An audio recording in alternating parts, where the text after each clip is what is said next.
do you mean you lost her?" I yelled, grabbing the phone from Tom's. "You listen to me, you asshole." All I got was a dial tone. He'd hung up. I cursed and punched in redial, but the call went straight to voicemail. "You spooked him," Tom said. "Should have let me done all the talking. You would—" The rage building up inside me needed an outlet. I swiped the knife across Tom's face, slashing his cheek.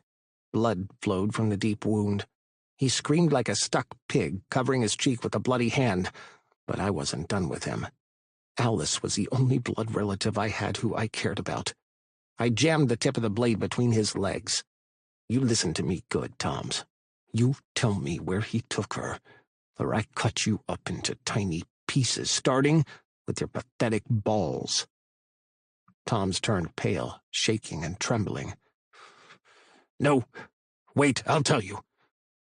I'll tell you everything." 43. Ben. I miss him. No number of years in the police force could have prepared me for the search and rescue team mobilizing around me. We'd arrived at the cabin my sister was allegedly brought to, against her will. Before the cops arrived, Gunner's men had picked up the man who kidnapped her. Both he and Tom's were being held in a discreet location, their fates undecided, until we found Alice. I was trapped in a swirl of horror, my heart heavy. Thank God so many people had shown up. Not only were police officers already in place, but the EMTs as well. After all, a heavily pregnant woman wandered in the dark in the woods alone. Citizens had come out to join the search, and all the bikers from the Grim Reapers and the Bloodhounds seemed to have turned up. Even the younger guys had come. Jamie was present on the scene in the event of complications. Jasper was being treated by an EMT. Since I'd arrived, he'd fainted twice. Once, after screaming that this was my fault. I'd put his wife into the situation she was now in by including her in police affairs she had no business in. It's my fault. If anything happens to her and the baby, how can I live with myself? "Witter, I came as soon as I heard." Mayor Getty walked over to me. What was he doing here? I didn't expect him to show up, but I should have known better. Of course he would try to use my sister's situation to promote his image as a politician who cared about the people of Smoky Vale. "Mayor Getty," I said, "I didn't expect you to come." "When I heard, how could I not? In fact, more people should be here. You're the chief of police. If a family member of yours goes missing, we should all be concerned." "Thank you. Time is of the essence. The temperature has dropped, and according to Jasper, my sister wasn't wearing much. We have to find her soon. She's had at least an hour's head start." "Are we joining the search or what?" "I'm waiting for my dog to arrive," I said. "He's a retired police dog, and he should be able to track her since he's familiar with Alice." "Good idea. I hope you don't mind me joining your group." "Of course not. The more the merrier." As much as I would prefer not to see his face, I couldn't turn down extra eyes. Gunner stepped into the clearing, leading Zeus by his leash. He glanced from me to Getty and frowned. "Chris just arrived," he said, ignoring the mayor. "Here you go." "Thanks." I took Zeus's leash from him. Should I introduce the two men? If Getty was joining our search party, a brief introduction might not hurt. "Gunner, you know the mayor. Mayor Getty, my partner." "I see." Getty sized Gunner up, but Gunner gave a cursory nod, then didn't spare the man another look. "Shall we catch up with the others?" Gunner asked me. "Let's see where Zeus leads us." I let Zeus sniff a sweater that belonged to my sister, hoping her scent would be strong enough for him to follow. The dog might be old, but his keen senses and years of training kicked in, and his nostrils flared. With a burst of energy, he tugged on his leash, pulling me toward a path less traveled by the search teams. The woods were dense and dark, the only light coming from our flashlights and the occasional glimmer of the moon through the treetops. The terrain was uneven, and the farther we went, the more isolated we became. Gunner kept pace beside me, scanning our surroundings, always alert. Mayor Getty made up the rear, panting and puffing. "Are you sure he's on the right track?" "Zeus knows what he's doing," I replied, more to assure myself than him. Could Zeus have lost his training? What if he was leading us to nothing, or to a rodent's home? He did like to chase squirrels. The silence was eerie, broken only by the thud of our footsteps and the occasional rustle of leaves. My heart pounded, not just from the physical exertion, but also from the growing fear of what we might find. Or not find. I was sick to my stomach with worry. Every second that passed was a second my sister was out there alone and vulnerable. What if she came upon wild animals? We ventured deeper into the woods, far from the other search teams. Had Alice reached this far? I hated to think about what that strain would have done to her body. Getty was hardly holding up, and he wasn't 8 months pregnant. I wanted to send him back to wait at the cabin, but was afraid he would get lost on his own. We didn't need 2 people lost in the woods. A chill rolled down my spine, but I pushed the thought aside.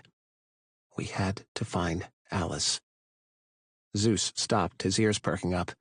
Had he found her? The click of a gun being cocked sliced through the night air. I froze, my blood turning cold. Slowly, I turned. Mayor Getty had a gun pointed directly at us. Mayor Getty, I stammered, confusion and disbelief clouding my thoughts. What are you doing? Sorry, Witter, but this has gone far enough, he said, his voice steady, but his hand trembled slightly. I can't let you find her. Gunner moved subtly, positioning himself between me and the mayor, his body tense and ready. Why are you doing this? What do you have to do with my sister's disappearance? Getty's face twisted into a grimace. It's complicated, Witter, but you just wouldn't stop digging. He waved the gun at Gunner. We had everything all set up. You were supposed to find him guilty and no one would ever know I was involved. Who would have thought you would end up sleeping with the enemy? No. I exhaled deeply. You were the mastermind behind this? No wonder he'd called me asking for updates on the case all the time, and I hadn't even realized what he was doing. He'd used my own intel to stay 1 step ahead of me. I knew something wasn't right about this son of a bitch the moment I saw him, Gunner growled. You really think you're going to get away with this? I asked. The woods are crawling with people. Thanks to your dog, we're far enough away. Don't worry. I'll take him in and treat him really well after the tragedy that befalls you, Witter. Smoky Vale will have their villain, and I can keep the dirty secret they've all botched up. Everyone saw us leave together. Yes, but don't you think they'll believe me when I mention how that biker turned his gun on you when you discovered the truth about him? I'm going to come out as the hero. I'll win the re-election for sure. He waved the gun at Gunner. I'll deal with you first. Hands behind your head and turn around. Find a way out. Gunner whispered to me. No. Zeus tugged at his leash and whined. You have to survive this to take down this bastard, Gunner said. I expect nobody else but you to fucking kill him. Do you hear me, Ben? Make him suffer. Gunner placed his hands behind his head and slowly turned around. Zeus, sensing the tension, growled. And that was when it hit me. He wasn't a police dog anymore. He was my friend, my family, and I hated doing it. But I didn't see any other option. Fuss! The command echoed through the silent woods. Zeus's years of training kicked in from the familiar word. He lunged forward, tackling Getty to the ground, sinking his sharp teeth into the mayor's arm and shaking in the bite and hold technique he had learned. The mayor screamed and beat at Zeus with his free hand. Let go! Let go! A gunshot rang out, shattering the stillness of the night. I froze. Had Zeus been shot? Relief flooded through me when Zeus dragged Getty along the ground. Gunner? But he'd already picked up the gun, which had flown out of Getty's hand. I turned my attention to Zeus. Aus! Zeus held on and wouldn't let go. I reissued the command, and he released the mayor's bloody arm, obeying my command to heal. Bravo. I patted Zeus's head. The mayor writhed on the ground, whimpering and clutching his arm. You'll pay for this, he wheezed. Gunner pressed his boot to the mayor's neck, the gun at the ready. Gunner, wait! I cried. If you intend to save this piece of shit, Ben, talk fast. I'm a second from filling his head with bullets. Trust me, I don't want to save him any more than you do. I deliberately stepped on Getty's injured hand, pretending not to notice his scream of pain. I'm just thinking he should answer for his crimes. Plus, He might have more information that can lead us to finding the children he sold. Fuck. Gunnar removed his boot from Getty's neck, but delivered a kick to the man's head that left him unconscious. Don't start with me. I won't. He deserves it. And we still need to find my sister. Loud shouting and footsteps rushed toward us. Cops and bikers filed into the clearing, flashlights beaming. The two groups standing on either side eyed each other suspiciously. "He's not dead," I said to the cops. They were the ones I was worried about. The bikers wouldn't attack unless provoked, but I couldn't afford a war when Alice was still missing. "Listen to me. I know this will shock you all. It shocked us too. But Mayor Getty attacked us. He's the mastermind behind the missing babies." The cops looked at each other as if not sure what to believe, and I lost my fucking patience. "Look, I don't give a fuck what you all believe, but this man's responsible for the death of those women and my sister's kidnapping, and I'm going to find her. Do not let him out of your sight.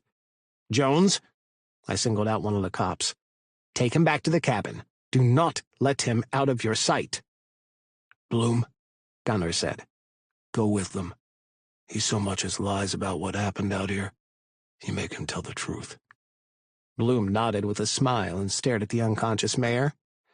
"My pleasure. I hope he makes it hard for me." Saint, you stick with Bloom, Crow said. Watch each other's backs. He didn't trust the cops, and I couldn't blame them. "Hey, we found someone!" The cry came from several feet away. "It's her! We found her!" A wave of lightheadedness hit me, and my knees buckled. Gunnar wrapped his arm around my middle and supported my weight. I'm here for you, he said softly. "Gun." My breath came out in shallow pants, and the words couldn't come. I know. But you're not alone. I'm here. All my brothers are here. For you. Using his words as strength, I hurried over to where a small group was gathered. A woman, no, not just any woman, my sister, lay unconscious, tucked behind an old fallen log.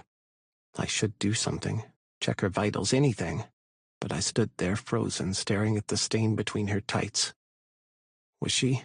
"She's still breathing," someone said. The man was the former fire chief, Michael Kent. He was the one who had organized the search and rescue team in Smoky Vale and kept at it even after he retired. Kent took charge of the scene. "We need to get her to the EMTs, now," he said, his voice calm but urgent. I nodded, still in too much shock to react. He radioed the EMTs, giving them our precise location in the dense woods. It seemed to take hours before the crunch of footsteps and voices alerted us to the EMT team, equipped with a stretcher, making their way toward us. Jamie was with them.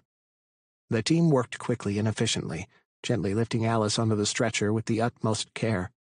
I tried to read Jamie's expression for a hint of what to expect, but his face was unreadable. He wouldn't look at me, and I didn't dare distract him with questions. Every movement was calculated to avoid causing her any further harm.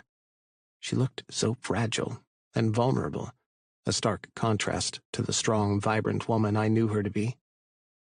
Oh, why had I let her join the investigation? She'd had to sign a waiver that if anything happened to her, the police department couldn't be sued. I should have talked her out of it. None of this would have happened if it hadn't been for me. I'd prioritized closing a case over her safety. My thoughts haunted me during the trek back to the cabin. Gunnar held my hand, his presence a silent pillar of strength. The bikers and cops formed a protective circle around the stretcher, their earlier animosity forgotten in the face of a common goal, to get my sister the help she desperately needed. As we emerged from the woods, the cabin's lights felt like a beacon of hope in the dark night. The EMTs wasted no time in loading the stretcher into the back of the waiting ambulance. I hovered, torn between the need to be with my sister and the chaos surrounding Mayor Getty's exposure. I'm her husband, Jasper said, making the decision for me. I should ride with her. I stepped back and allowed him to enter the ambulance, convincing myself it was enough that Jamie was going with them, although he still hadn't spoken to me. Still gave me no reassurances she would pull through this. Let's go to the hospital, Gunnar said. Chris will take Zeus back to the clubhouse for us. I checked him out, and he's fine.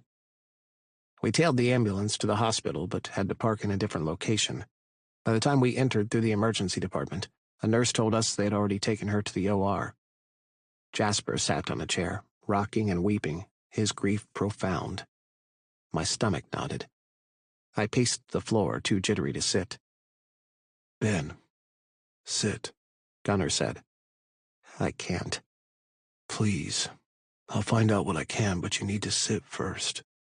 She's got to be okay, Gunnar. He embraced me, and I clung to him, pressing my face to his neck. She has to make it. Gunnar made me sit and detangled my arms from around him. I ducked my head between my knees to breathe through the nausea filling my gut. He walked over to Jasper.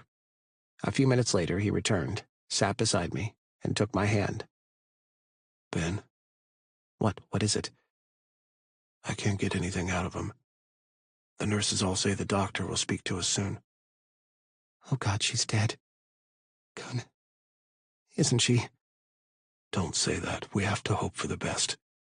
Your sister is a fighter. Time was unkind to us all, as we had no choice but to wait. Finally, a nurse entered the waiting room. Family of Alice Boone? Jasper jumped to his feet, but I moved more slowly. Is my sister okay? I asked, clinging to Gunnar's hand. The doctor would like to speak with you both. Please, follow me.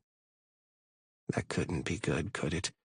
Why couldn't she just say if my sister was alive or not? And the baby, why were they keeping the truth from us? The nurse led us to a room where Jamie was waiting for us, his gaze full of sorrow. No. The words slipped from my numb lips. I'm sorry, Uncle Ben. He shook his head and turned to Jasper. We did everything we could, but we couldn't revive her. The stress of the whole ordeal, coupled with injuries she sustained, was too much for her. Jasper was weeping, but I was too numb to cry. How could someone so vibrant be just gone? I've brought you here to say your goodbyes before we take her away. What about the baby? Gunnar asked. He's in intensive care at the moment, but just as a precaution. A nurse will come by shortly to take you to him. I thought you would want to see her first. Thank you, Jamie, I whispered, and took a step forward, only for Jasper to block my path. No! Jasper's grief-stricken face was a mask of agony and anger, his eyes filled with an indescribable pain. No! He cried out, pummeling my chest. You don't get to see her. This is all your fault. His words hit me more than his slaps, each one a sharp reminder of my role in this tragedy. You're the reason she's gone. Jasper's voice rose with every word. You brought her into this mess. She's dead because of you. My wife is dead. And my son? My son will have to grow up without a mother. I'll never forget this, Ben. Never forgive you. You don't deserve to see her. You killed her. Tears streamed down his face. I stood there, frozen, the weight of his words like a boulder on my shoulders. A storm of emotions raged inside me. The guilt and pain were overwhelming, suffocating. Gunnar stepped forward, his voice firm. You can't stop Ben from seeing his sister and his nephew. He has every right. But I grabbed his hand to stop him, my voice barely a whisper. No, Gunnar. Let's just go, please. I couldn't bear to look at Jamie's sympathetic eyes. That might be best for now, he said. I'll call you. Gunnar, please take good care of him. As we walked away, a part of me shattered. My sister, my confidant, my friend, gone because of a chain of events I had set into motion. The burden of that realization was crushing. Jasper's sobs followed me in the hallway, a haunting reminder of the life that had been lost and the pain that would linger long after we left the hospital. Gunnar wrapped his arm around me, guiding me through the corridors, his presence a silent support. The walk back to the car felt like an eternity, each step heavier than the last. I sank into the passenger seat of my truck, my mind numb my heart hollow. "Let's get you home," Gunnar said. We didn't speak at all during the drive. Words were meaningless in the face of such loss, and he seemed to get that. He took me to my house, which I was grateful for. I didn't want to be around all the people back at the clubhouse. I didn't want to explain and hear their platitudes that would do little to comfort me or absolve me of the guilt that was crushing me. Gunnar led me inside to my bedroom, his hand steady on my back. But even in the sanctuary of my home, I couldn't escape the guilt and sorrow that clung to me like a second skin. "Can I get you anything?" Gunnar asked. "We should get you out of those clothes." Yeah. Like a mindless zombie, I allowed him to undress me. "Do you feel like a shower?" He asked. Not really. "Let's take one anyway." Zeus, I said. Can you find out if he's doing okay and get someone to bring him? He must be anxious after everything that happened tonight. "I will. Get in the shower. I'll be there in a minute." While Gunnar made the call, I slipped into the shower, but could do little more than stand under the spray. Images skipped through my mind. Of Alice when she was a kid, and how she would follow me everywhere. Our fights when she grew wild and untamed in her teen years. The many times she'd run away from home, and the moment I'd given up on her. We'd reconciled when she spent 4 years in prison. Once she got out, she'd remained sober, and waited another year for Jasper to get out before they got married, and fought for everything they had. And for what? For me to ruin it. "Jesus, Ben, the water's freezing cold." Gunnar moved around me to adjust the temperature of the water. Shit, I was shivering, my teeth chattering. The feelings were coming back, the numbness thawing. The intensity of the pain felt like it was shredding my insides. I needed cold. I tried to change the temperature, but Gunnar grabbed my hand. "Ben," he said softly, "you're only delaying the inevitable. You lost your sister tonight. It's okay to feel." Is it? Because I hate myself, Gunnar. Jasper's right. This is all my fault. All my fucking fault. Sobs racked my body, the sound reverberating off the tiles as if the walls were mourning with me. "I know you feel that way. But it's not." Gunnar grabbed me by the neck and pulled me into him. "You did not cause Alice's death. Toms and Getty are responsible for that, and they'll pay dearly. We'll make them pay." I pressed my face into Gunnar's neck and allowed myself to be consumed by the waves of grief crashing over me, sapping my energy. But Gunnar held on, keeping me grounded, preventing me from becoming completely lost in the abyss of guilt and despair. 44. Gunnar. Being with Gunnar should make me happy. I am happy. But I still miss Ben. I loathed waking up Ben. He cried so much last night I'd been worried sick about him. In the end, I'd called Jamie, and he dropped by with some sleeping pills to help Ben relax. He had still slept fitfully, which had kept me awake for most of the night, but I didn't mind. Anything to be there for him. I couldn't imagine his pain. I'd been a mess over the death of a man who'd treated me like shit, much less his sister. Zeus was snuggled up to Ben in the big bed, not sleeping.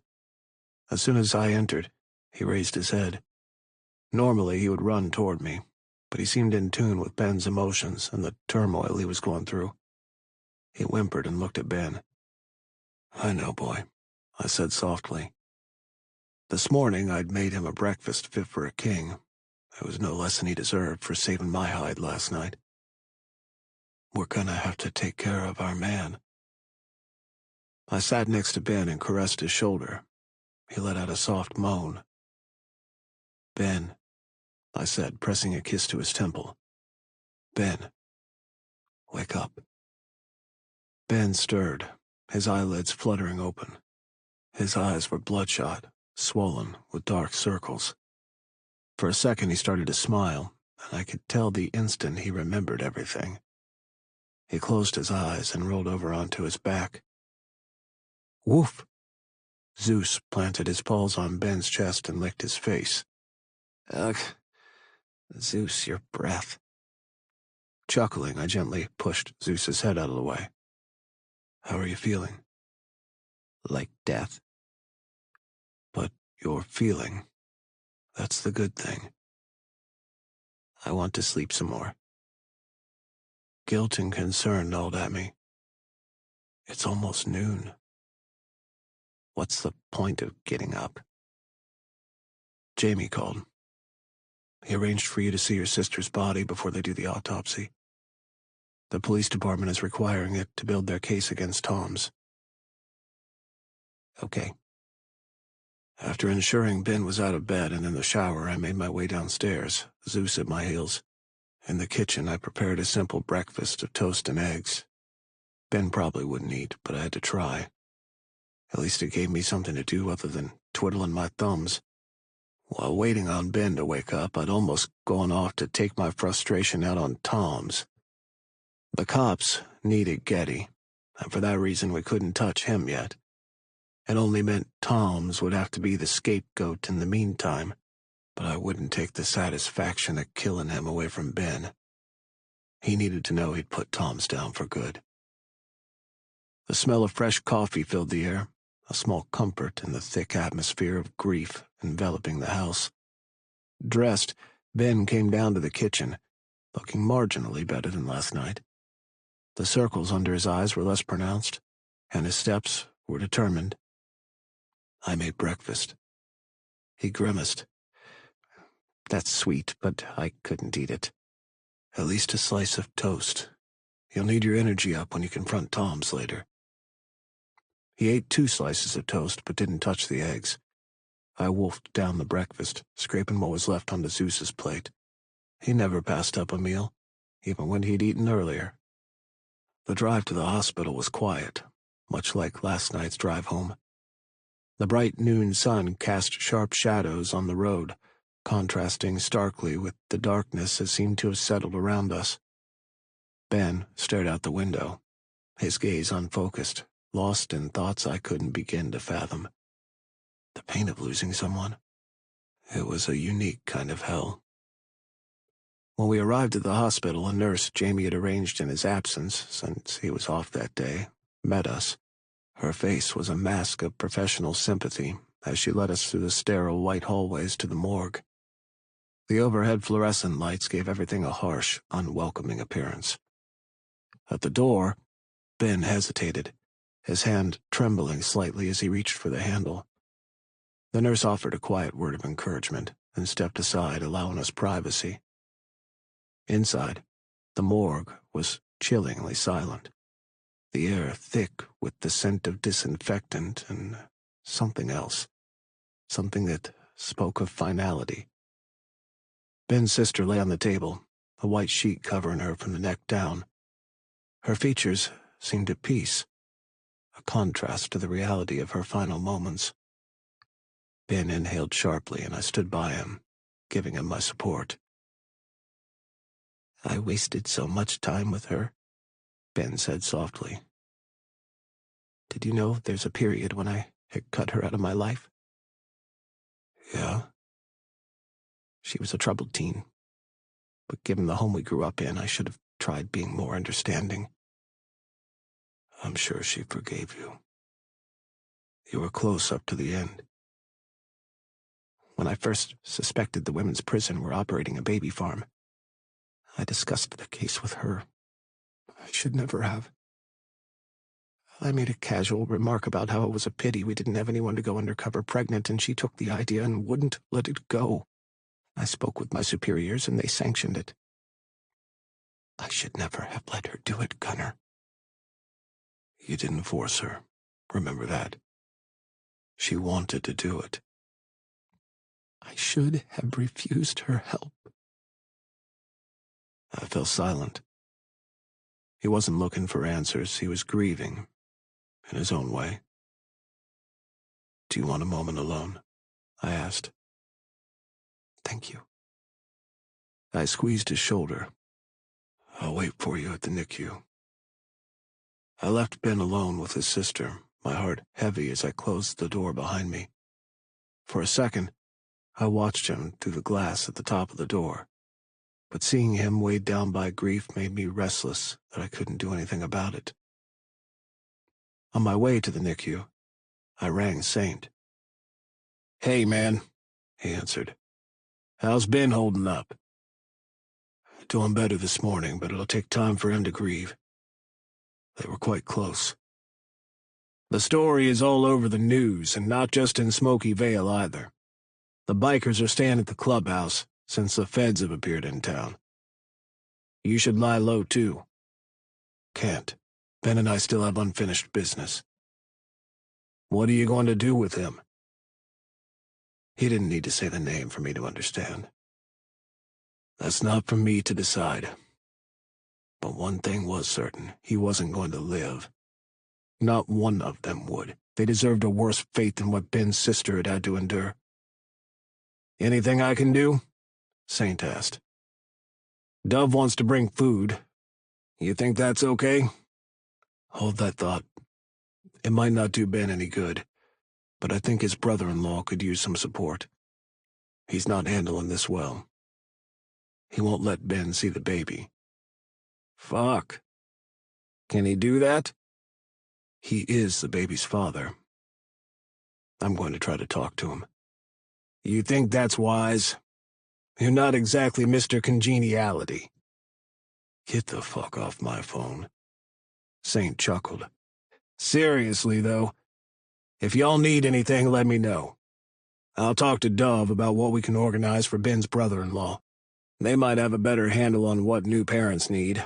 And if they don't know, I can always check in with Bay and Gerald." "Exactly. Saint, one more thing. I need to borrow Bloom." I'd heard so much about him and the pain he inflicted on people without a flinch. "What for?" he asked. "I thought you and Ben could handle things." "I want Bloom to terrorize that fucker, but keep him alive. When we get there, he should be begging for death." "Roger that. Bloom's your guy." "Thanks."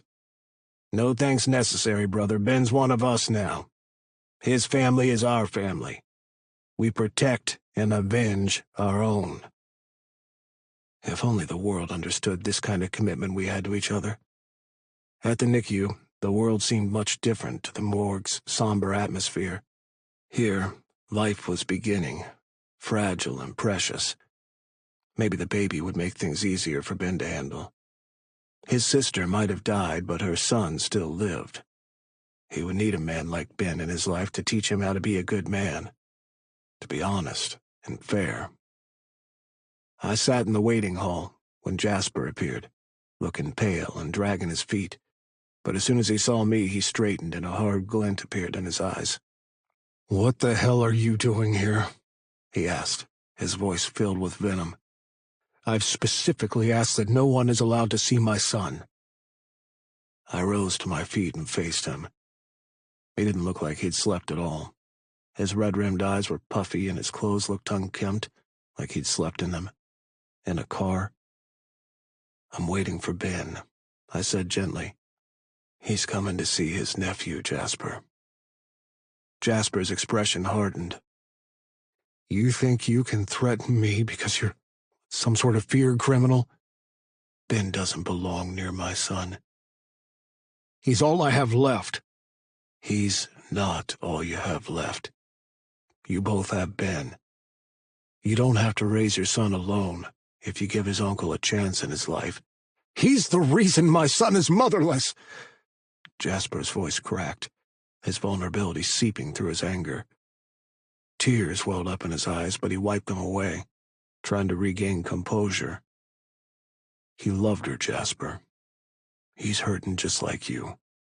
Don't you think this is tearing him apart? Keeping him from his nephew?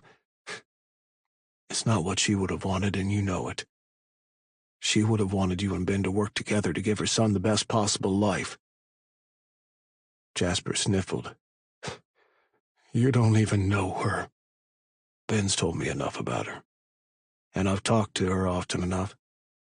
Your wife loved her brother and had a great relationship with him. She wouldn't want her brother to be shut out, especially now. You need to support each other. I'm here for Ben, which means my family and I are here for you too. For a long moment, Jasper was silent, his eyes moist. I don't know if I can face him, he whispered. Shutting Ben out won't bring her back. It'll only cause more pain. You know deep down that he's not responsible for what happened. The people who are will pay, Jasper. We'll make them pay. Jasper sighed, a deep, weary sound. I just miss her so much. I don't know how I'm supposed to do this without her. This was our dream. Get clean, have decent jobs, have a mortgage that's way more than we can logically afford, and have 3 kids. She wanted 5 kids. I told her we would see after we had 3. Now, I wish I'd told her, yeah, we could have those 5 kids. Ben's on his way, I said gently. Will you let him see his nephew? 45. Ben. I find I still can't commit to Gunnar despite breaking up with Ben. Is it really impossible to be with both of them? I walked into the NICU hesitantly, my eyes gritty from crying. Jamie had already spoken to the staff, so a nurse led me through the quiet, softly lit space. As the parent, Jasper had the final say in whether I could see his son. Last night he had said some pretty harsh words, but I didn't hold them against him. He was in shock and grieving for the woman he had loved for years. You go through that door and a nurse will give you the necessary protective gear to enter the nursery. I thanked the nurse, took a deep breath, and stepped through the door. Shutting Ben out won't bring her back. It'll only cause more pain. You know deep down that he's not responsible for what happened. The people who are will pay, Jasper. We'll make them pay. Gunnar's voice pulled me firmly into the present. Neither had noticed my arrival yet, and I stopped. I just miss her so much. I don't know how I'm supposed to do this without her. This was our dream. Get clean, have decent jobs, have a mortgage that's way more than we can logically afford, and have 3 kids. She wanted 5 kids. I told her we would see after we had 3. Now I wish I had told her, yeah, we could have those 5 kids. Even though he spoke softly, Jasper's pain was a gong that reverberated through the room. I could see the weight of the world pressing down on his broad shoulders, his eyes sagging with exhaustion. Ben's on his way, Gunnar said. Will you let him see his nephew? Gunnar was a proud man. He didn't ask for anything often. At that moment, hearing the pleading in Gunnar's voice, I'd never been as in love with him as I was then. A calm acceptance settled over me. Gunnar was it for me, for better and worse. I could never turn my back on that man. I must have made a sound because both men turned their heads in my direction. I approached tentatively. Jasper's red-rimmed, haunted eyes met mine. He swallowed, his Adam's apple bobbing in his throat. I'm sorry, he said, his voice thick with emotion. The things I said to you last night. No, don't apologize. I embraced him, tears burning behind my eyelids. You didn't say anything I wasn't thinking myself. But if your sister heard me talk to you that way, she would have made me sleep on the couch. She was a hard ass, wasn't she? Sure was. Jasper smiled weakly. Come on in. Let me introduce you to your nephew. Gunnar gave me a tiny shake of his head. I have a call to make. Go meet your nephew. Thank you, I whispered. Hopefully he could see the way I felt about him. Had it not been for him, I might have lost myself somewhere between last night and today. A nurse met us inside and handed us the disposable protective gowns. We also had to wash our hands before we were allowed inside. Jasper already knew the way, so I followed him to the small cot with the name Baby Boone on the front. The first glimpse of my nephew, cocooned in a soft blanket, stole my breath. Wisps of down hair the color of sun-kissed wheat adorned his tiny head. My God, he looks just like her, I said. He's beautiful, Jasper. Do you mind if I touch him? Of course not. He's your nephew. I gently touched the dainty fingers, and he kicked his little legs. He opened his eyes. Hey, I said softly. It's your Uncle Ben. You've got your mama's eyes. I stroked his tiny hand, marveling at the warmth and fragility of his bones. It was a bittersweet moment. My sister was gone, but she'd left a piece of her for us. My throat thickened. I won't ever let anything happen to you, I said. That, I promise. You're going to grow into a smart boy who'd make your mother proud. And when you're old enough, I'll tell you all the mischievous things she got into when we were kids. Jasper chuckled. Some of those things might be inappropriate. I laughed softly along with him. You're so right. What are you naming him? What his mother wanted to name him, Jasper said.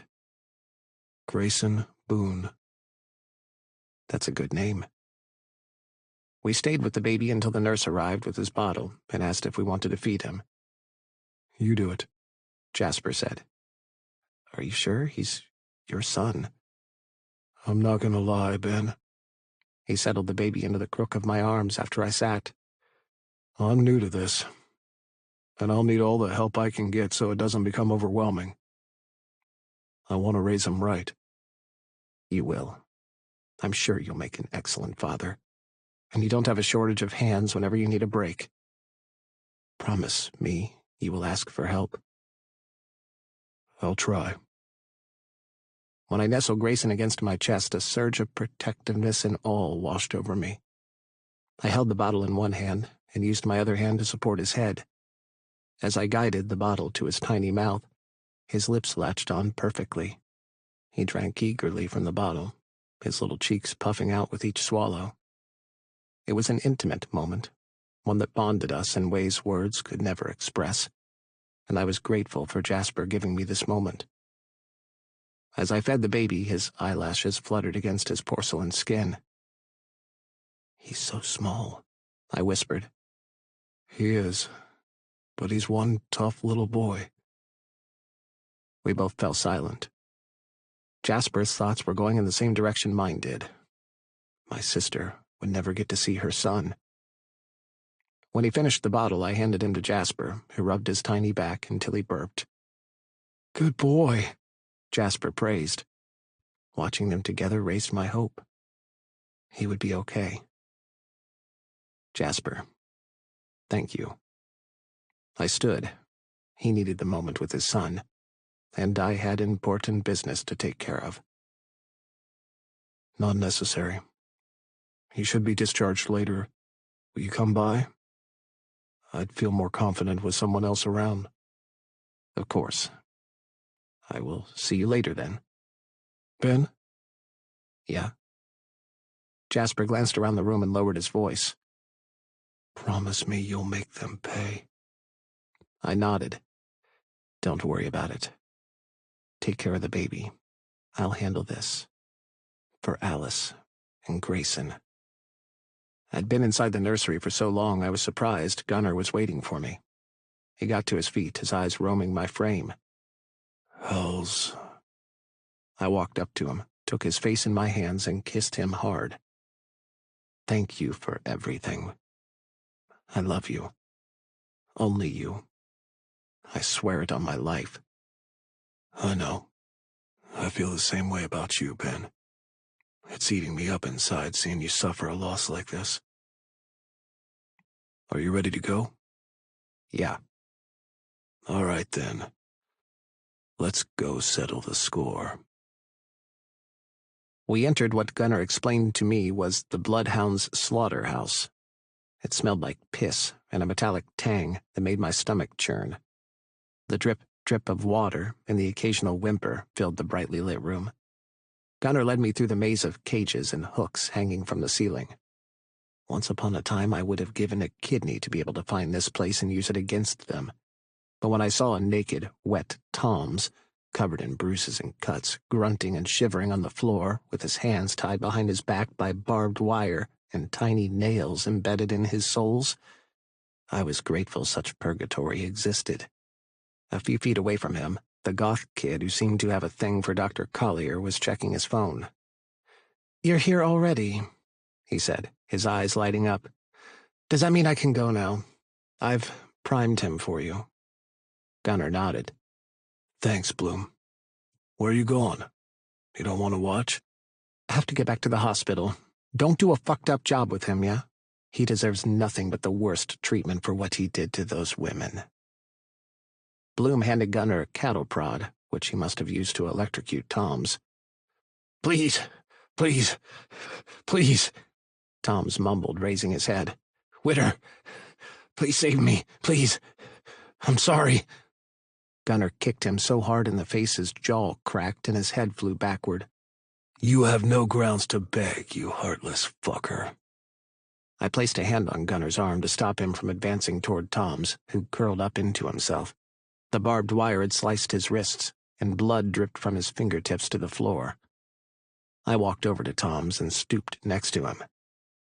"Are you in pain?" He nodded with jerky movements, and tears streamed down his swollen face. Yes," he choked out. "Tell me what you want." Kill me, please." "I can indulge you. But first I need answers, and don't think you can lie to me. If you haven't heard yet, we already have Getty in custody." "I won't lie to you." "How did you get that woman, Candace, to work for you?" I knew it rested on Gunnar's mind, even though he never spoke about it. A man who valued loyalty would never forget the betrayal. "Busted her for drugs and prostitution a few months ago," Tom said. "We had a deal. So long as she did exactly what I said, I wouldn't turn her in." I glanced at Gunnar. Hopefully he felt better at the information. Candace hadn't betrayed him for no reason. She'd been trying to stay out of prison. "Is there anyone else in the club you had contact with?" I asked. "No. Only the hooker." "Is there anyone else higher than Getty who's involved in the baby farm?" "No. We took orders directly from Getty." "Who's we?" Gunnar asked. "The others." "Who are they? I need names." Tom's peered at me from one half-shut eye. "If I give you the names, will you make it quick? I can't take any more. That kid—" He dissolved into sobs. Gunnar had done well to get Bloom involved. He seemed to have tortured Tom's to the point he craved death. "Give me the names." I wrote down the names he remembered in my phone. Thank God only one other cop was involved. The rest of the department seemed squeaky clean. Other names jumped out, though. Names of prominent businessmen in Smoky Vale. One was a doctor who worked at a small private practice. "That's it?" I asked. "Yes. I swear." Tom's closed his eyes and slumped against the cold concrete. "No, please. Just kill me." I laughed, the sound harsh and bitter. "Just kill you. Need I remind you what you did to all those women? Of how your scheme ended my sister's life and almost that of her child? Tell me, Toms, did you personally cut those women open and rip their babies from their wounds?" "No. I was never there." "Don't worry. I'll ensure you understand what it's like to have your body separate into two halves with no anesthetics. You're going to pay, Toms. You're going to pay long and hard." I straightened. Gunner had a hungry look in his eyes, as if he was turned on by threats of violence against Tom's. "You don't have to get your hands dirty, he said. I can take care of it for you." I shook my head. Not this time.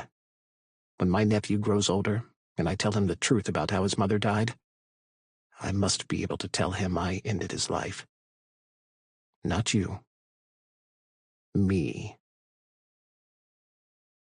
46. Gunner. I think I made a mistake, and I don't know how to fix it. Crossed out. The familiar feeling of anger and hurt were noticeably absent as I walked the graveyard at night. The moon, a silvery sliver in the night sky, cast long shadows over the quiet cemetery. A soft breeze rustled the leaves of the ancient oak trees, their branches swaying gently. I wasn't a superstitious man, but maybe this wasn't a good idea. Not when the bloody scene of Ben grieving by taking out his frustrations on a man was still fresh in my mind.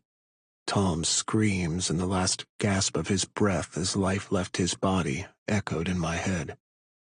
The only better death he could have faced was him being able to regenerate, so he could feel the same pain every day. There was no fancy burial for Tom's. Questions had already begun to surface about his whereabouts. They could ask for him all they wanted, but he wasn't going to show up. Not when his body was already burned to a crisp by Mort, the mortician of the Grim Reapers. Next to me, Zeus sat quietly as I stopped in front of the grave, his head tilted slightly, and his eyes fixed on my face, as if asking what now. I patted his head, his warm presence a small comfort against the chill of the night.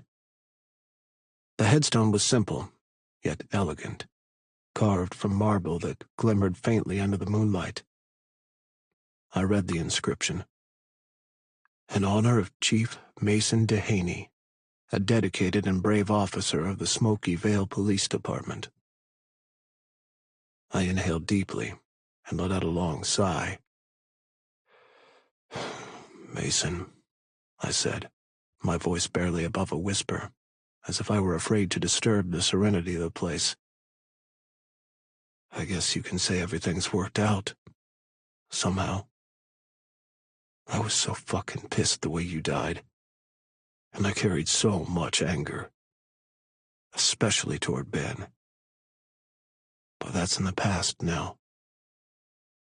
Zeus's ears flicked to the name of his owner, but he remained by my side. "I get it. Why you couldn't let him go. And I know what he read in your journal about choosing me. But I know you all too well. You would have changed your mind, because Ben is the best of both of us." I kneeled. "You fucked us both over, Mace. I'll never understand why you did it. But I don't want to be angry all the time anymore. I want to take care of Ben for as long as I can. I'm gonna make him happy. He deserves it more than anyone else I know." Zeus moved closer and rested his head on my knee, offering silent support. "You don't have to worry about him. I'll take good care of him." Finally, I rose to my feet and left, Zeus at my heels, the moonlight guiding our way to Ben's truck. I held the door open for Zeus and helped him into the back seat. When I was strapped in, I started the engine and began the journey back home. As the wheels hummed along the asphalt, thoughts of Ben filled my mind. Was he home already? Dove and Saint had dropped by earlier with food for us, but Ben had thought it better to take the food to his brother-in-law, so they had all left while I went to my AA meeting with Zeus. It had been a busy day, setting plans into motion to target the men involved in the baby farm business. We'd already disposed of the dirty cop, but before he'd met his death, he'd confirmed Tom's story about the people related to the case, thinking he could trade the information for his life. He had been wrong. I stopped outside Ben's home. What mood would he be in? He'd seemed to improve since the mayor's assets had been frozen and his home raided. They'd found an underground bunker where he had held 3 relatively newborn babies who were thought to be of the last victims. Apparently, he thought the last place anyone would suspect him to be was in his home. The fathers left behind were anxious to find out if one of the babies was theirs. Zeus waited for me to open the door and help him out. His nails clicked softly on the pavement as we walked to the front door. Inside, I cleaned Zeus's paws, the way Ben always did. I smiled. Was this what my life was about to become? A carbon copy of Ben's? I'd even started throwing my clothes into the hamper after one side-eye too many from him. He never complained, but always made a grand show of picking them up, folding them, and placing them in the hamper. Once his paws were clean, I filled Zeus's water bowl. I ensured he lapped it all up, then slipped him a treat, a chewy beef stick that should keep him entertained for a while. I climbed the stairs quietly and entered our bedroom. The bathroom door was ajar, steam billowing out. I shrugged off my cut and tossed it into the hamper, satisfied when half of the material hung out over the edge. I don't plan to be 100% domesticated. Ben stood in front of the mirror, wiping the fog away. He was clad only in a towel wrapped around his waist, his hair damp and tousled. "Hey," I leaned against the doorframe. "Looking good." Ben chuckled. "Horny bastard." "Well, I didn't want to say anything, but it's been quite a while." "It's been less than a week." "Do you hear yourself?" I was teasing him, but seeing him smile made it worth it. "Can't help it. I'm a little hung up on you, Ben. In fact, I'm a lot hung up on you." I walked up behind him, placed my arms around him, and kissed the back of his neck. He pressed his ass into my crotch. Seems I'm not the only one who missed this.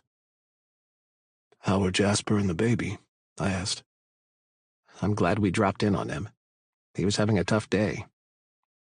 We arranged everything for the funeral.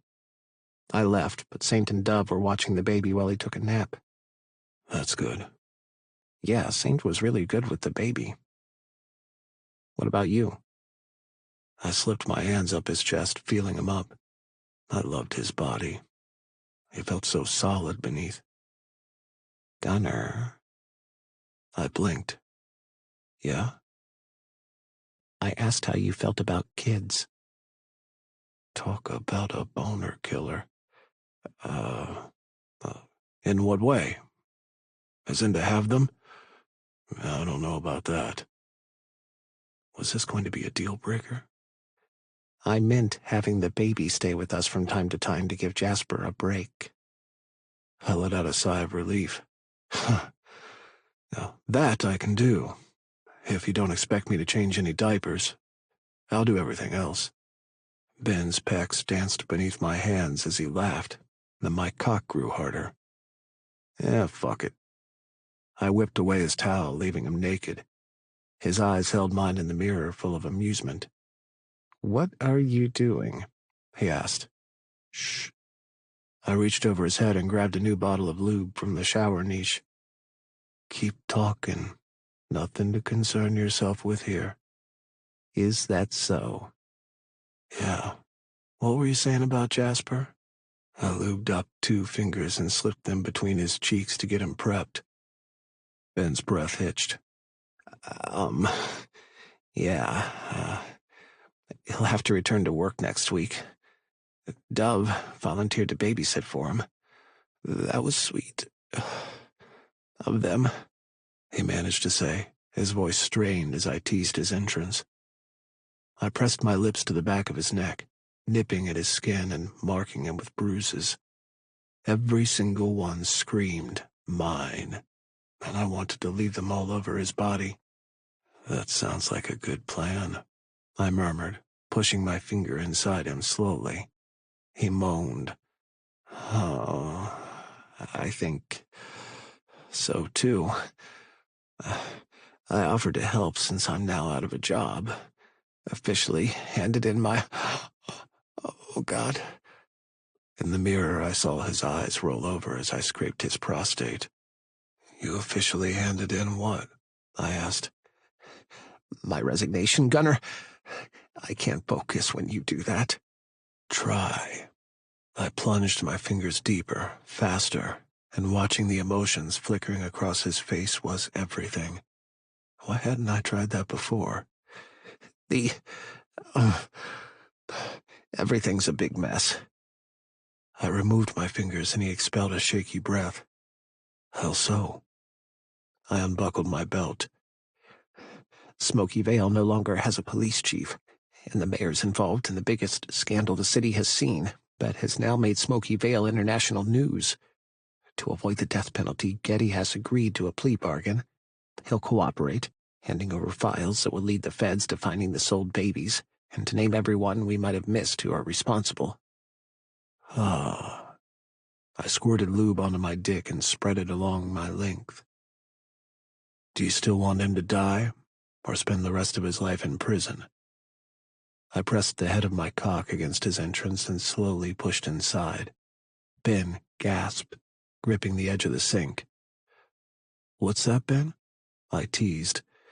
"What do you think is best?" He panted. "Either way is fine by me. If you want him to die, he'll die." "Even if he's in the hands of the feds?" "Your man knows how to get shit done, babe. Do I have to remind you of that?" Case in point, the way I was thrusting into him, my hips meeting his ass with force. Ben's moans filled the bathroom, and he spread his legs wider. "Oh, fuck, Gunner," he groaned, digging his fingers into the sink as I pounded into him relentlessly. Ben's moans turned into desperate cries. He arched his back, his muscles tensing beneath my hands. Then I slowed down. "We're getting off topic," I said, fighting the urge to unload inside him. "You were telling me what you wanted to happen to Getty." Ben grunted. "Oh, it's my fault. I knew you were always a sadist. Will you quit playing and fuck me?" "I'm trying, but you won't talk to me." He groaned and set his jaw on a stubborn line. I ran my hand down the center of his sweaty back, and a shiver ran through him. "You're not playing fair." "Stay on track, Ben." "You tell me. If he stays in prison, he gets 3 square meals a day, living on the taxpayer's dime." "Whore?" I punched up, loving the pants he couldn't restrain.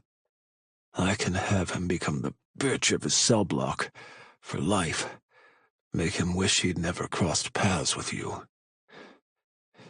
"You can do that?" "Am I not your man?" I clutched his hips and thrust into him with renewed vigor. Ben gasped. Yeah, you are." "Then I'ma make it happen for you, Ben. Just as I'm gonna make other things happen." A wave of possessiveness washed over me as I gave in to what we both wanted, working my cock inside him with swift, stabbing strokes. The sound of our bodies colliding and Ben's breathless cries reverberated against the bathroom walls. "Damn it, Gun." He grasped his dick and stroked himself. "Oh my God." As our bodies moved in a primal rhythm, I held his gaze in the mirror. The reflection showed a mixture of hunger and desperation as we raced toward the peak. Ben's moans grew louder and his body quivered under my touch, his muscles contracting around me like a vice. "Fuck, Ben," I moaned. "You gotta come." I couldn't hold back any longer, thrusting wildly until I was at the edge. With a hiss, I pulled out of him and offloaded on his perky ass. Ropes of cum hit his skin, dripping into his crack. Releasing my dick, I spread his cheeks apart and watched the cum trickle over his hole. My mouth watered. The sight of Ben's cum-glazed hole sent a surge of desire through me. Without a moment's hesitation, I dropped to my knees behind him, keeping him spread open. His legs trembled with anticipation. I leaned in and traced a slow, teasing line along the curve of his ass with my tongue. I savored every taste of Ben, lapping the cum that flavored his entrance. With a moan, I delved my tongue deeper, exploring the texture of him. Fuck, Gunner. Ben reached back, digging his fingers into my hair and pressing my head firmly to his ass as I ate him out. His body responded to every flick of my tongue. The tension built in him, the need for release consuming him as he rocked his hips back. Ben came with a roar, his hold tightening around my tongue. I kept licking him and stroking his perineum with the pads of my fingers until he collapsed over the sink in a trembling mess. I kissed his cheeks, nipped the round flesh with my teeth, and licked up what was left of my cum, then rose to my feet. Gently pulling back his head, I squeezed his jaw, and when he opened up for me, spat the cum into his mouth. "It's yours." Ben swallowed and kissed me. I turned him around and wrapped my arms around his waist until he was flush up against me. Damn it, Gunner, he said against my lips. Where did you learn to fuck like that? Took years and years of practice. He punched me in the gut and I grimaced. Next time, don't ask. You want to swap stories about the guys we've fucked? I pulled back and scowled. Fuck no. As far as my mind goes, I'm your first. Doesn't matter anyway, as long as there's no one else. Ever. When I'm dead, you're still to beat your cock to the memory of mine. No one else. Or I'll haunt you. You're fucking crazy, he smiled. But I'm crazy about you. You're nothing like I expected. Neither are you. To think I wanted to kill you all those years ago. Thank fuck Mason didn't let me. Ben brushed a lock of hair behind my ear. He did something good after all. He brought us together. I cocked my head. Well, what do you know? He really did. How do you feel about that? He shrugged, placing his chin on my shoulder. I wrapped my arms around his back as he melted into me. The only thing I care about is that we're together now. How we got here, it doesn't matter. I don't know what I would have done without you these past few days, Gunner. Truth is, you'd be fine, Ben. And I believed he would have been. But he'd chosen to have me in his life, knowing full well the kind of man I was. He hadn't been afraid to own our relationship, even losing his job in the process. He'd lied and protected me. "Marry me," I whispered. Ben jerked his head back, his eyes widened in disbelief, his mouth hanging slightly open. I held my breath, my heart pounding with anticipation. I hadn't meant to ask him, but now that the question was out there, I didn't want to take it back. I wanted it. I wanted Benjamin Witter to be mine in every way, even in the eyes of the law. "Marry you?" Ben whispered. "I thought you said—" "I know what I said before. And I'm asking now. I'm not talking a huge wedding, just us. How we can go to Vegas and do it. Not tell anyone until the deed is done. Or, if you want a fancy wedding, I can do that too. Just don't expect me to wear a tux. I have to wear my cut and—" "Yes." I sucked in a deep breath. I was a nervous wreck. "What?" "I said yes. Let's do it. We go to the courthouse and take only a couple of people as witnesses." "You mean it? It's not too soon?" "Life's too short. I'd rather not waste it pretending that either of us is going anywhere." "Right. Okay.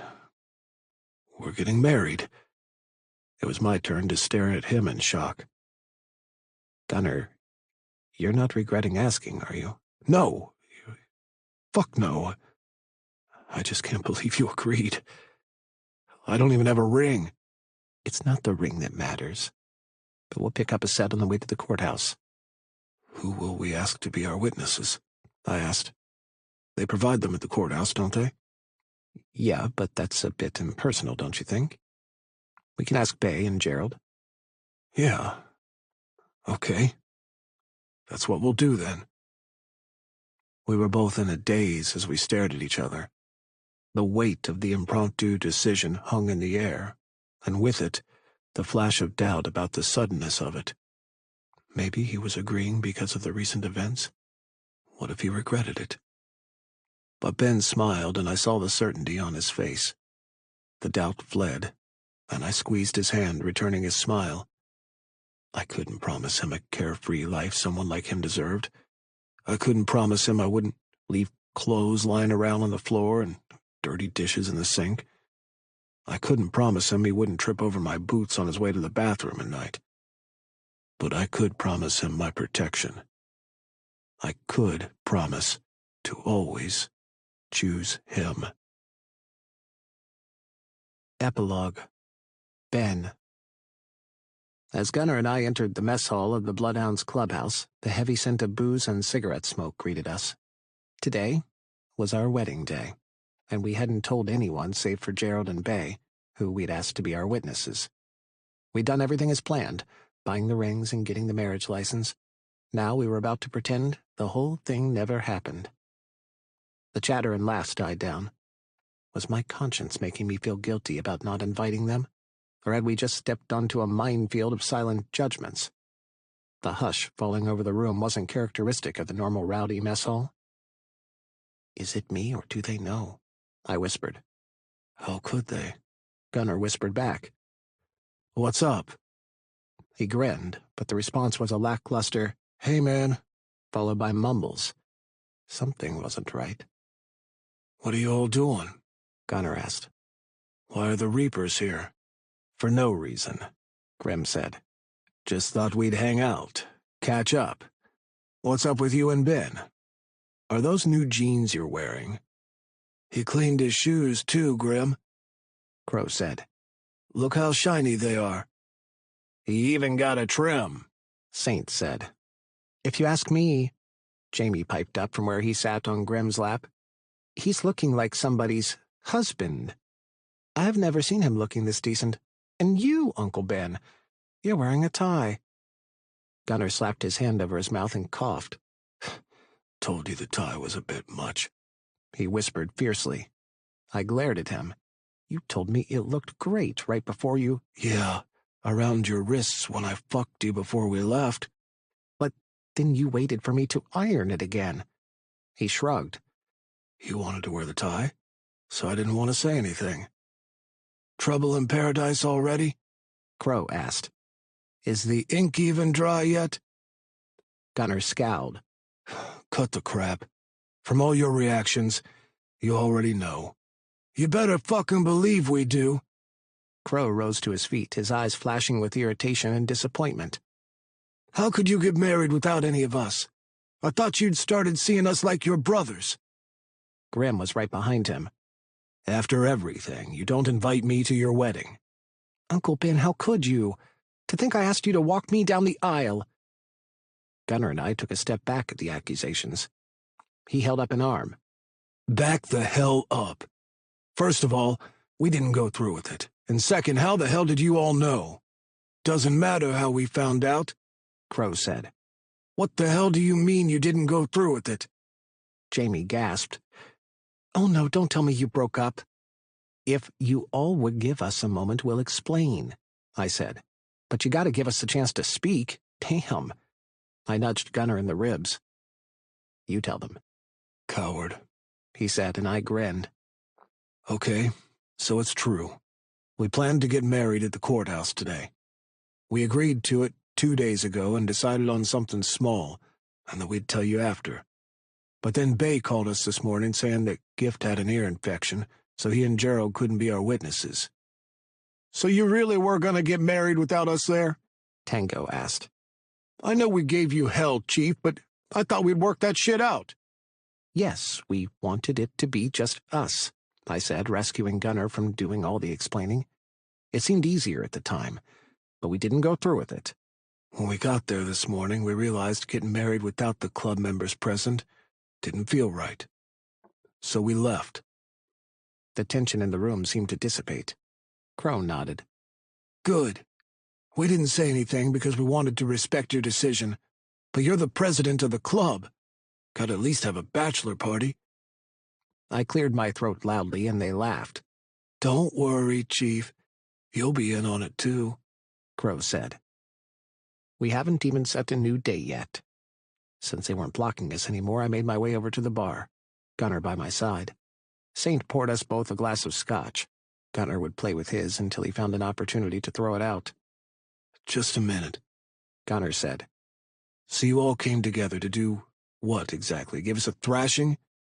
That you would have deserved, Crow said. But believe it or not, to support you, even though you didn't tell us. Gunner groaned. Give it a rest, Crow. You want us to say we're sorry? For starters. All right. We're sorry we didn't invite you to a wedding that didn't happen. How's that? Thanks, man. Crow slapped Gunner's back. Really appreciate the apology. Gunner rolled his eyes and took his drink, then thought better of it. How about some water, Saint? I asked. He brought a bottled one over and handed it to me. I inched it over to Gunner. Thanks. While he and Crow argued, I swapped our glasses, leaving him my empty one. When I glanced up, I caught Saint watching. I froze, expecting him to comment, but he didn't say anything. Have you seen Jasper this morning? I asked him. Yeah, when I dropped off Dove. He had a rough night. Helped him to take care of a few things while Dove watched the baby. You didn't have to do that. Saint shrugged. I don't mind. Poor guy's crumbling. I'll drop by over the weekend and mow the lawn, too, give him a break. I don't know how to thank you. He placed his arms on the counter and gestured at the empty glass in front of Gunner. Keep doing what you're doing. You're good for him. My cheeks grew hot as his words spread a blanket of warmth through me. Gunner swiveled his stool toward me.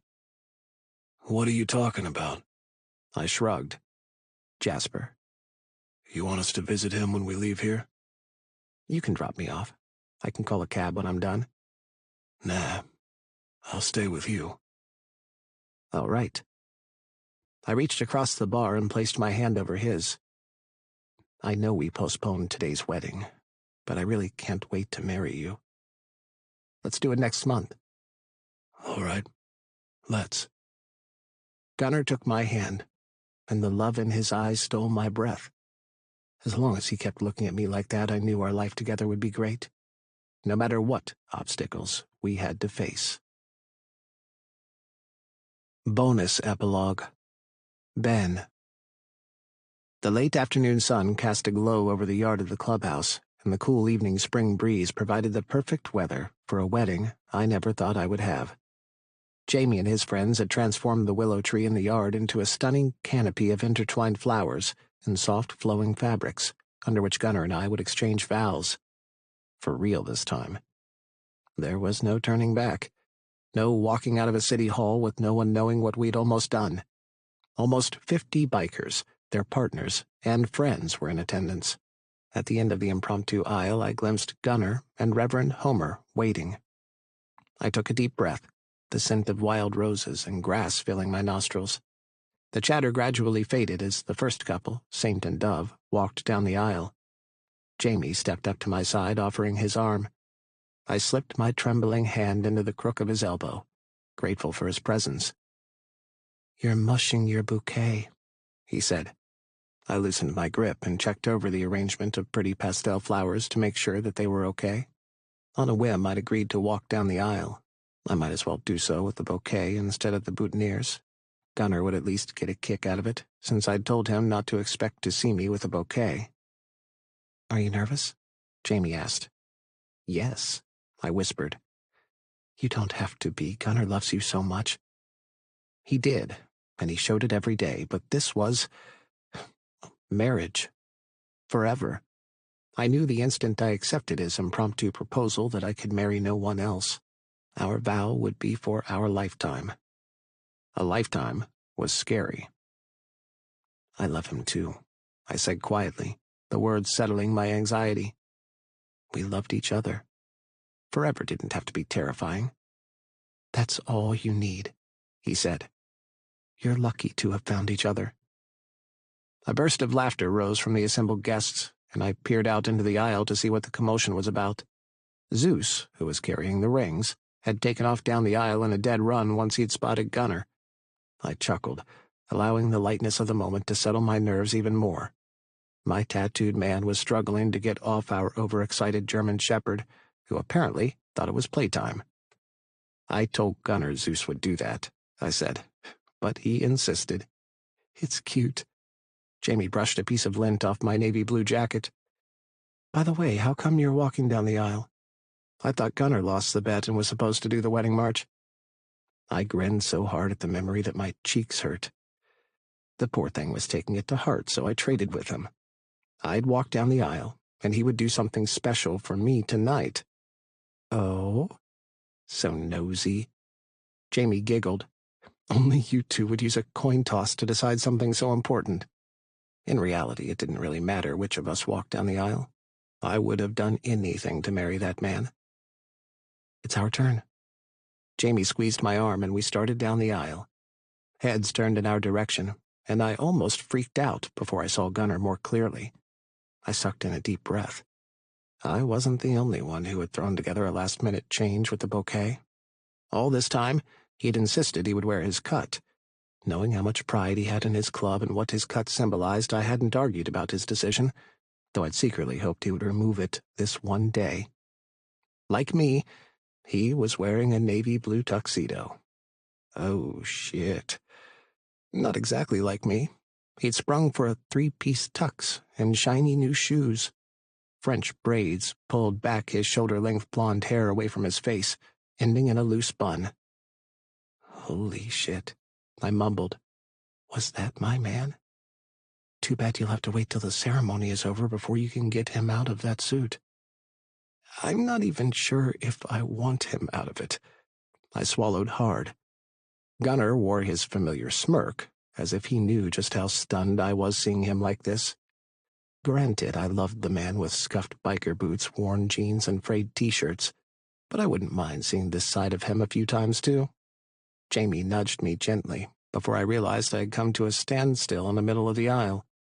With a sheepish grin, I started walking again. When we reached Gunnar, Jamie kissed my cheek. "I'm so happy for you two." He handed me over to Gunnar, placing our hands into each other's. "Thanks, Jamie," Gunnar said. I was glad he did, because my throat was too dry to utter any words. "I win," Gunnar whispered. "What?" I croaked. He tugged at his jacket. "I'm rocking the hell out of this suit, don't you think?" I rolled my eyes. This isn't a contest of who wears it better. Reverend Homer cleared his throat. "As much as this is entertaining, we should begin." "Sorry, Reverend," I said, barely biting back that Gunnar started it. "We are gathered here today." I let the words wash over me, my gaze locked on Gunnar's twinkling eyes. We'd requested a brief ceremony since neither Gunnar nor I was religious. When it was time to say the vows, Zeus barked and tugged his leash away from Chris to stand between us. Gunnar patted his head and instructed him to sit. Seeing the way he treated my dog never ceased to make my insides warm. "Then, your vows," Reverend Homer said. I cleared my throat and removed the piece of paper I'd written my thoughts on, in case I got too nervous and forgot everything I wanted to say to him. "Gunnar, you've been a pain in the ass since the day I arrested you. But with every passing day, the pain gets less. And now you're more like a dull ache. Tolerable." "This is what's passing for a vow?" He scowled, and the crowd laughed. "Let me finish. It's good. I promise." I folded away the paper, remembering everything. "You forced me to accept you when I couldn't stand you. Forced me to analyze my feelings and to see the true man behind the armor of your cut. I'll always be grateful that you were so damn persistent and wouldn't give up on the idea of us. Loving you might not always be easy, but there's no one else I would rather spend the rest of my life with." Gunnar let out a sharp intake of breath, then he cupped the back of my neck. "Gunnar, It isn't—" He slammed his mouth on mine in a rough kiss, sealing off my protest. Oh, man. He smelled so good, too. I clutched the lapels of his jacket and fed him my tongue. Loud cat calls intruded on the moment. "People, we rehearsed all of this," Reverend Homer grumbled, though I could hear the humor in his voice. "This isn't when we kiss." I pressed my hands to Gunner's chest, and he stepped back. Between us, Zeus was wagging his tail and barking. "Hush, boy," I said, still disoriented from the kiss. "We're almost through." "I take it that kiss wasn't your vow, Gunner," Reverend Homer said. Cut me some slack, Rev. This man's only getting hitched once. Let me enjoy it. His words filled me with warmth. "Go ahead with your vows." Right. Gunner took my hand in his. "Benjamin, if someone had told me years ago I would stand here in a three-piece suit marrying the cop who arrested me, I would have laughed in their face. You came into my life at the right time and ruined my very devious plans for you so many times. I could tell you sorry for everything I've done to you, like the night Tango and the others beat you up, but I won't. Because it's our story. It's not always beautiful. It's ugly in parts, but it's raw and real and us, and I wouldn't have it any other way. Ben, I've ridden through the hail of bullets, but the journey that led me to you in this moment has been the wildest ride of my life." He lowered his voice. "And I'm not just talking about the sex." Despite the humor in his voice, his eyes were what mesmerized me. They revealed sincerity and love. "I never wanted to get married. I always thought it wasn't for me. But I wanted today to happen to make it clear to our friends, family, and the law that I choose you. And I'll keep choosing you for as long as I live." "Gunner," I said softly. Did he know just how much his words meant to me? He listened, knew about my insecurity over being rejected. His incorporating in his vows that he would always choose me was the most romantic thing he could have ever done. "Don't kiss him just yet," Reverend Homer said. "The rings! Someone quick! Bring the rings!" Jamie presented the golden bands on a pillow, and we exchanged them, mimicking the words Reverend Homer told us to say. "By the power invested in me by the state," Reverend Homer declared with an amused grin, "you may now kiss." Again. He was too late. I was already kissing Gunner before he gave us his blessing. This concludes Gunner by Gianni Holmes. Narrated by John Solo. Copyright 2024 by Gianni Holmes. This unabridged audiobook is published by arrangement with Gianni Holmes and was produced in the year 2024 by Tantor Media Incorporated, a division of Recorded Books, which holds the copyright thereto. Please visit Tantor.com for more information on our growing library of unabridged audiobooks.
least have a bachelor party." I cleared my throat loudly, and they laughed. "Don't worry, Chief. You'll be in on it, too," Crow said. We haven't even set a new date yet. Since they weren't blocking us anymore, I made my way over to the bar, Gunner by my side. Saint poured us both a glass of scotch. Gunner would play with his until he found an opportunity to throw it out. "Just a minute," Gunner said. "So you all came together to do what exactly? Give us a thrashing?" "That you would have deserved," Crow said. "But believe it or not, to support you, even though you didn't tell us." Gunner groaned. "Give it a rest, Crow. You want us to say we're sorry?" "For starters." "All right. We're sorry we didn't invite you to a wedding that didn't happen. How's that?" "Thanks, man."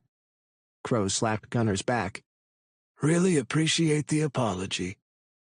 Gunner rolled his eyes and took his drink, then thought better of it. "How about some water, Saint?" I asked.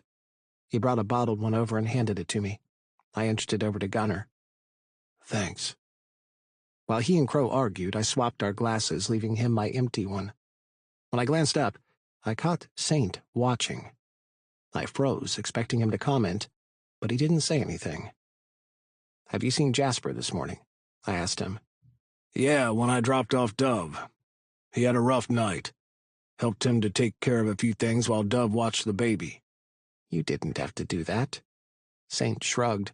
"I don't mind. Poor guy's crumbling. I'll drop by over the weekend and mow the lawn, too, give him a break." "I don't know how to thank you." He placed his arms on the counter and gestured at the empty glass in front of Gunner. "Keep doing what you're doing. You're good for him." My cheeks grew hot as his words spread a blanket of warmth through me. Gunner swiveled his stool toward me.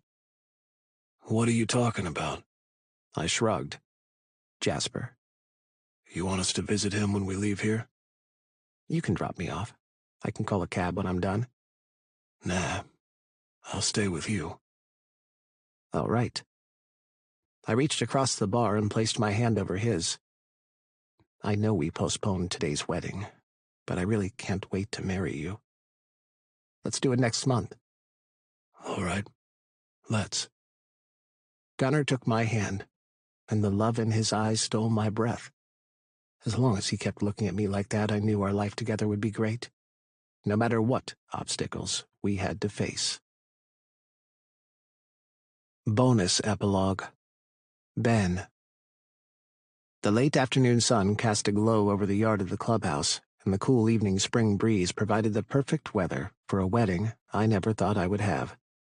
Jamie and his friends had transformed the willow tree in the yard into a stunning canopy of intertwined flowers and soft flowing fabrics, under which Gunner and I would exchange vows. For real this time. There was no turning back. No walking out of a city hall with no one knowing what we'd almost done. Almost 50 bikers, their partners, and friends were in attendance. At the end of the impromptu aisle, I glimpsed Gunner and Reverend Homer waiting. I took a deep breath, the scent of wild roses and grass filling my nostrils. The chatter gradually faded as the first couple, Saint and Dove, walked down the aisle. Jamie stepped up to my side, offering his arm. I slipped my trembling hand into the crook of his elbow, grateful for his presence. "You're mushing your bouquet," he said. I loosened my grip and checked over the arrangement of pretty pastel flowers to make sure that they were okay. On a whim, I'd agreed to walk down the aisle. I might as well do so with the bouquet instead of the boutonnieres. Gunner would at least get a kick out of it, since I'd told him not to expect to see me with a bouquet. "Are you nervous?" Jamie asked. "Yes," I whispered. "You don't have to be. Gunner loves you so much." He did, and he showed it every day, but this was marriage. Forever. I knew the instant I accepted his impromptu proposal that I could marry no one else. Our vow would be for our lifetime. A lifetime was scary. "I love him too," I said quietly, the words settling my anxiety. We loved each other. Forever didn't have to be terrifying. "That's all you need," he said. "You're lucky to have found each other." A burst of laughter rose from the assembled guests, and I peered out into the aisle to see what the commotion was about. Zeus, who was carrying the rings, had taken off down the aisle in a dead run once he'd spotted Gunner. I chuckled, allowing the lightness of the moment to settle my nerves even more. My tattooed man was struggling to get off our overexcited German shepherd, who apparently thought it was playtime. I told Gunner Zeus would do that, I said, but he insisted. It's cute. Jamie brushed a piece of lint off my navy blue jacket. By the way, how come you're walking down the aisle? I thought Gunner lost the bet and was supposed to do the wedding march. I grinned so hard at the memory that my cheeks hurt. The poor thing was taking it to heart, so I traded with him. I'd walk down the aisle, and he would do something special for me tonight. Oh? So nosy. Jamie giggled. Only you two would use a coin toss to decide something so important. In reality, it didn't really matter which of us walked down the aisle. I would have done anything to marry that man. It's our turn. Jamie squeezed my arm, and we started down the aisle. Heads turned in our direction, and I almost freaked out before I saw Gunner more clearly. I sucked in a deep breath. I wasn't the only one who had thrown together a last-minute change with the bouquet. All this time, he'd insisted he would wear his cut. Knowing how much pride he had in his club and what his cut symbolized, I hadn't argued about his decision, though I'd secretly hoped he would remove it this one day. Like me, he was wearing a navy blue tuxedo. Oh, shit. Not exactly like me. He'd sprung for a 3-piece tux and shiny new shoes. French braids pulled back his shoulder-length blonde hair away from his face, ending in a loose bun. Holy shit, I mumbled. Was that my man? Too bad you'll have to wait till the ceremony is over before you can get him out of that suit. I'm not even sure if I want him out of it. I swallowed hard. Gunner wore his familiar smirk, as if he knew just how stunned I was seeing him like this. Granted, I loved the man with scuffed biker boots, worn jeans, and frayed t-shirts, but I wouldn't mind seeing this side of him a few times, too. Jamie nudged me gently, before I realized I had come to a standstill in the middle of the aisle. With a sheepish grin, I started walking again. When we reached Gunner, Jamie kissed my cheek. I'm so happy for you two. He handed me over to Gunner, placing our hands into each other's. Thanks, Jamie, Gunner said. I was glad he did, because my throat was too dry to utter any words. I win, Gunner whispered. What? I croaked. He tugged at his jacket. I'm rocking the hell out of this suit, don't you think? I rolled my eyes. This isn't a contest of who wears it better. Reverend Homer cleared his throat. As much as this is entertaining, we should begin. Sorry, Reverend, I said, barely biting back that Gunner started it. We are gathered here today.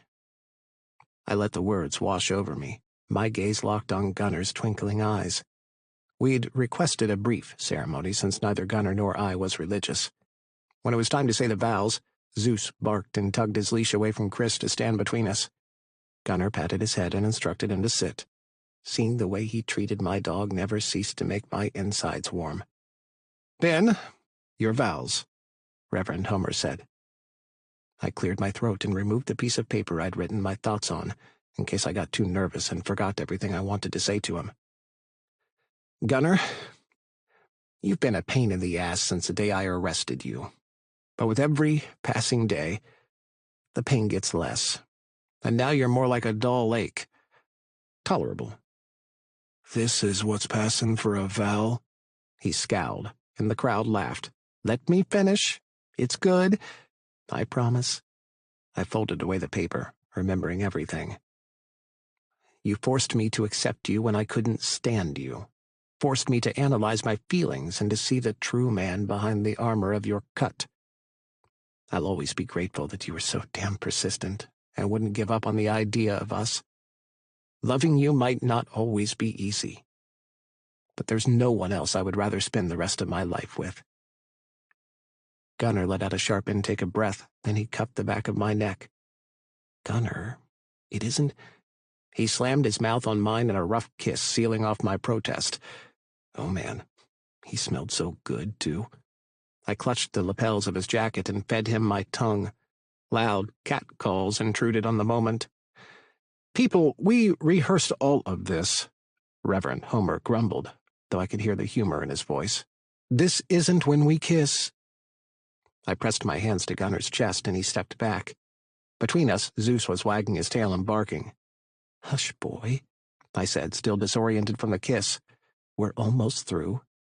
"I take it that kiss wasn't your vow, Gunner," Reverend Homer said.